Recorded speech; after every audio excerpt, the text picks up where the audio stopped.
This video was made for educational purposes only. Welcome back, my fellow thrill seekers. Today we uncover the enigmatic and bone-chilling mystery known as the Devil's Footprints incident. Brace yourself as we dive deep into the haunting narrative that surrounds this mysterious occurrence, delving into the peculiar enigma that transpired, and the unsettling aftermath that left communities bewildered and fearful. Legend has it that on a dark and fateful night, mysterious footprints appeared, seemingly imprinted by an otherworldly force. The peculiar nature of these prints, their inexplicable patterns, and the sheer scale of their reach have baffled investigators and storytellers alike, weaving a tapestry of folklore and speculation that continues to intrigue many. Join us on this expedition, as we dissect the clues, sift through the theories, and attempt to shed light on the shadowy veil that enshrouds the Devil's Footprints. From historical accounts to modern interpretations, we embark on a quest to unravel the secrets behind this chilling enigma. In this video, we'll be piecing together the puzzle of this enduring mystery that has fascinated generations. Prepare to be captivated by the eerie allure of the Devil's Footprints incident as we step into the unknown and explore the unexplained. So, if you have a passion for the unexplained, the eerie, and the enigmatic, you're in the right place. So go ahead and hit that subscribe button and become a part of our journey into the unknown, and join our community of curious minds as we explore captivating mysteries from around the world. In the winter of 1855, a peculiar incident unfolded in the rural village of East Devon, England, leaving locals bewildered and fearful. It became known as the mystery of the Devil's Footprints. It was a cold February morning when the villagers awoke to find a series of strange tracks spanning over 100 miles, resembling hoof marks, that crisscrossed through fields, rooftops, and even walls. The tracks were deeply imprinted in the snow, as if burned into the ground by an otherworldly force. Rumors quickly spread, with whispers of the devil himself roaming the countryside. Some believed it to be the work of a malevolent spirit, while others feared a dark omen looming over their peaceful village. As the townsfolk gathered to examine the enigmatic footprints, theories abounded. Some speculated that a hot air balloon had caused the marks, while others attributed them to a large bird or even a kangaroo that had escaped from a traveling menagerie. However, none of these explanations could fully account for the intricate pattern and sheer distance covered by the tracks. The mystery deepened as no logical explanation could be found. These footprints were found in over 30 locations throughout Devon and a couple in Dorset. The majority of the footprints measured approximately 4 inches long by 3 inches wide, with an interval of 8 to 16 inches, and were mostly in a single file line. The track's total estimated length was calculated to be between 40 and 100 miles. While some say they went on for well over 100 miles. Even stranger, the tracks seemed to make it through and over obstacles such as haystacks and rivers. Even houses were crossed without any trouble. In addition to high walls and snow-covered roofs that blocked the footprints' path, the footprints were also seen entering and leaving drain pipes. Days turned into weeks, and the peculiar incident faded into legend, leaving a lasting mark on the village of East Devon. The Devil's Footprints became a cautionary tale, a reminder of the mysteries that lie beyond human understanding. News of the bizarre incident spread quickly and was even featured in newspapers and magazines alike. The following account of the incident was published in the Miscellaneous Extracts column of Bell's Life in Sydney on May 26, 1855, in reference to a weekly dispatch dated February 18. That statement goes as follows. It appears on Thursday, last night, there was a very heavy snowfall in the neighborhood of Exeter in the south of Devon.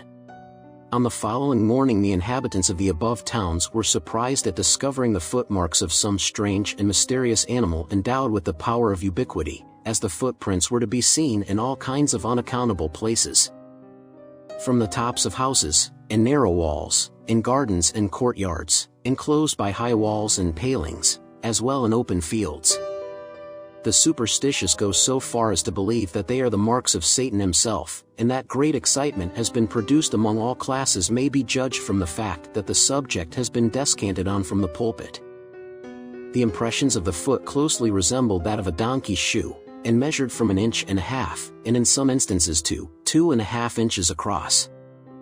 And sometimes, it also appeared as if it were cloven, but in the generality of the steps the shoe was continuous, and, from the snow in the center remaining entire, merely showing the outer crest of the foot, it must have been concave.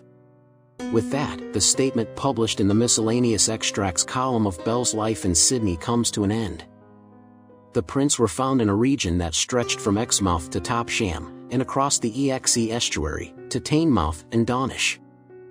In a piece that appeared in Notes and Queries in 1890, R. H. Busk said that, the footprints also appeared further afield, as far south as Totnes and Torquay, and that there were other reports of the prints as far away as Weymouth, Dorset, and even Lincolnshire. The phenomenon is not well supported by direct evidence. The Transactions of the Devonshire Association published an article in 1950 asking for more information about the event, and that is when the only known documents were discovered. As a result, a set of documents from the 1850s that belonged to Reverend H. T. Ellicombe, the vicar of Clyst St. George, were found. Included in these documents were letters written to the vicar by his friends, including the Withicombe Raleigh vicar, Reverend G. M. Musgrove, a draft letter to the Illustrated London News marked not for publication, and multiple apparent traces of the footprints. There have been reports from various parts of the world of similar incidents happening, with similar footprints, but were typically ignored, but none on this magnitude. 15 years prior, the Times published an account of this case. Among the high mountains of that elevated district where Glenorchy, Glenlyon and Glenaquay are contiguous, there have been several times, during this and also the former winter, upon the snow, where they were met with similar tracks of an animal seemingly unknown that was present in Scotland. The print of the foot in every respect is almost an exact resemblance of that of a foal of considerable size, with this small difference perhaps, that the sole seems a little longer or not so round. But, as no one has had the good fortune as yet to have obtained a glimpse of this creature, nothing more can be said of its shape or dimensions, only it has been remarked, from the depth to which the feet sunk in the snow, that it must be a beast of considerable size. A statement written by the Times, on March 14, 1840 said, "It has been observed also, that its walk is not like that of the generality of quadrupeds, but that it is more like the bounding or limping of a hare when not scared or pursued. It is not in one locality only that its tracks have been met with, but through a range of at least 12 miles, ending the statement." According to a correspondent from Heidelberg who wrote for the Illustrated London News on March 17, 1855, upon the authority of a Polish doctor in medicine, there are annual marks in the snow and occasionally, in the sand of Piaskogora, Sand Hill, a small elevation on the border of Galicia, that the locals ascribe to supernatural influences. It is possible that the reports of trails in Girvan, Scotland during 2013 were made as part of an April Fool's joke. Numerous justifications have been offered for the occurrence. Given that no one could have completed the entire course of the tracks in a single day, more than 100 miles. As Joe Nickel points out, there is evidence that the prints could have been made by wood mice. Mike Dash concluded in his article for Fortean Studies that there was no single source for the hoof marks, with some likely being hoaxes, some being made by common quadrupeds like ponies and donkeys, and some by wood mice. However, he acknowledged that the mystery remains and that these cannot account for all of the reported marks. According to Mike Dash, hopping rodents, like wood mice, may have created at least some of the prints, including some that were discovered on roofs. Given the way its limbs move during a jump, a mouse's footprints resemble those of a hoofed animal. According to Dash, the idea that rodents created the Devon prints was first put forth in the Illustrated London News in March of 1855. Thomas Fox, a Ballington brewer and brickmaker, contributed drawings of rodent footprints in various snow depths, and a schematic showing of how the hind and forelimbs of rodents form the hoof-shaped prints, in the paper's March 10, 1855 issue. Furthermore, Richard Owen proposed the theory that the footprints belonged to a badger in a letter to the editor of the Illustrated London News, which was published on March 3, 1855. He claimed the animal was the only plantigrade quadruped we have in this island, and that it leaves a footprint larger than would be supposed from its size. The fact that there were multiple footprints indicated that more than one badger was likely awake and hungry, he reasoned, adding that the animal was a stealthy prowler and most active and enduring in search of food. Along with those theories, there were also more laughable and unlikely theories put forth. Like, that the hoof marks were created by a kangaroo that escaped a private menagerie. In a letter to the Illustrated London News during 1855, Reverend G. M. Musgrave wrote, "In the course of a few days a report was circulated that a couple of kangaroos escaped from a private menagerie, owned by Mr. Fish, at Sidmouth. It seems, though, that nobody ascertained whether the kangaroos had escaped, nor how they could have crossed the menagerie, and Musgrave himself said that he invented the story to distract his parishioners' concerns about a visit from the devil." And here's what a letter written to the Illustrated London News, dated March the 3rd, of 1855, from Rev. G. M. Musgrove. And it goes as follows. "I found a very apt opportunity to mention the name of kangaroo, in allusion to the report then current.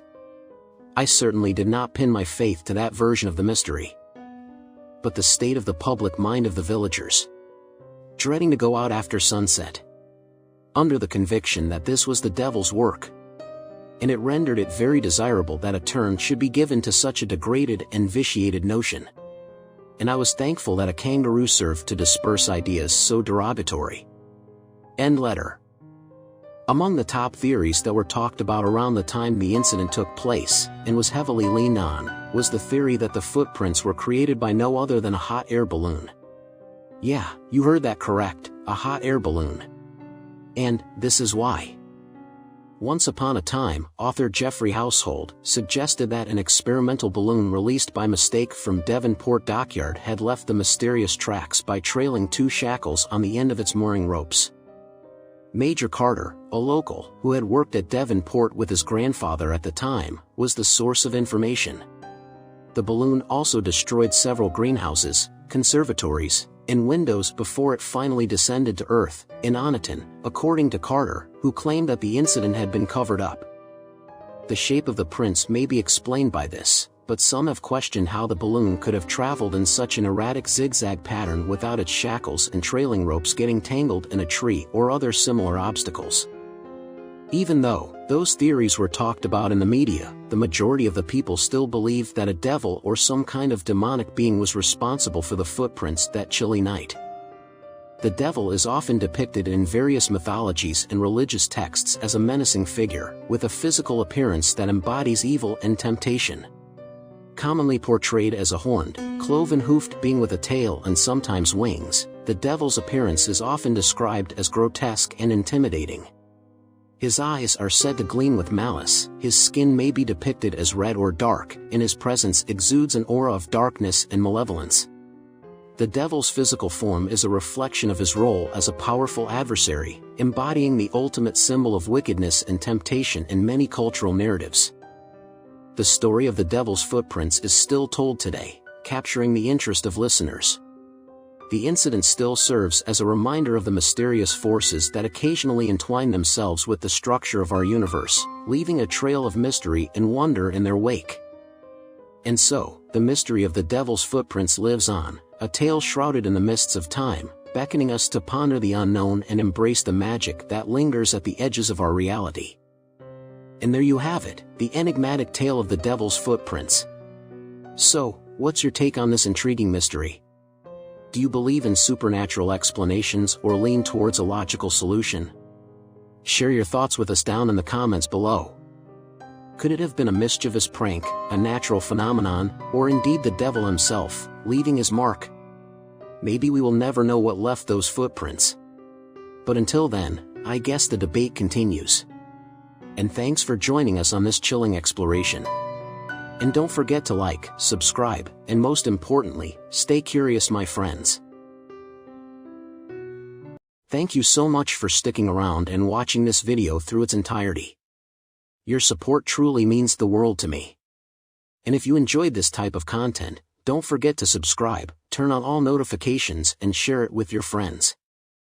Remember, your feedback keeps me motivated and helps me create even better content for you, so if you would like to see more videos about the creepy and mysterious, just like this one, then check back in a couple days, because I post new videos once or twice a week. Well, until next time, Thank you again, and stay awesome.